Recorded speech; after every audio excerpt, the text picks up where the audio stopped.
শত শত বাস, গাড়ি আর মানুষের ঢল, হাতে ফিলিস্তিন, আলজেরিয়া, তিউনিসিয়া আর লিবিয়ার পতাকা। অবরুদ্ধ গাজা উপত্যকায় দখলদার ইসরায়েলের আরোপ করা অবরোধ ভাঙতে সড়ক পথে গাজার দিকে রওনা দিয়েছেন শত শত অধিকার কর্মী। পথযাত্রীদের স্লোগানে স্লোগানে মুখরিত পথঘাট। তারা তিউনিসিয়ার রাজধানী তিউনিস থেকে রওনা দিয়ে লিবিয়ার রাজধানী ত্রিপোলিতে পৌঁছে গেছেন।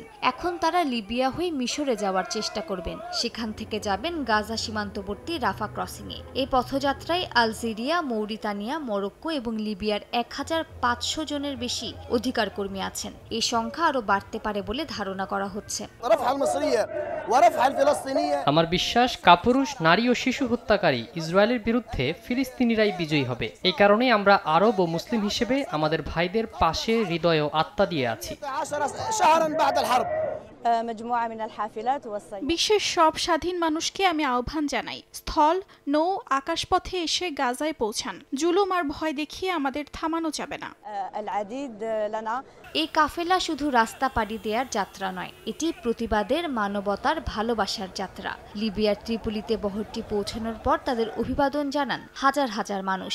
এছাড়া বহরের গাড়িগুলোকে নিরাপত্তা দেয় সেখানকার পুলিশ।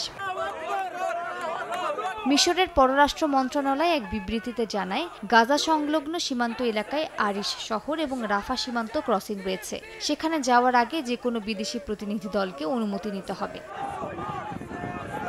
মানবতার এই কাফেলা আজ বিশ্ব বিবেককে নাড়া দিচ্ছে বলে জানান অংশগ্রহণকারীরা। তারা শুধু ত্রাণ বহন করছে না, বহন করছে ফিলিস্তিনের মানুষের প্রতি সহমর্মিতা ও বেঁচে থাকার বার্তা।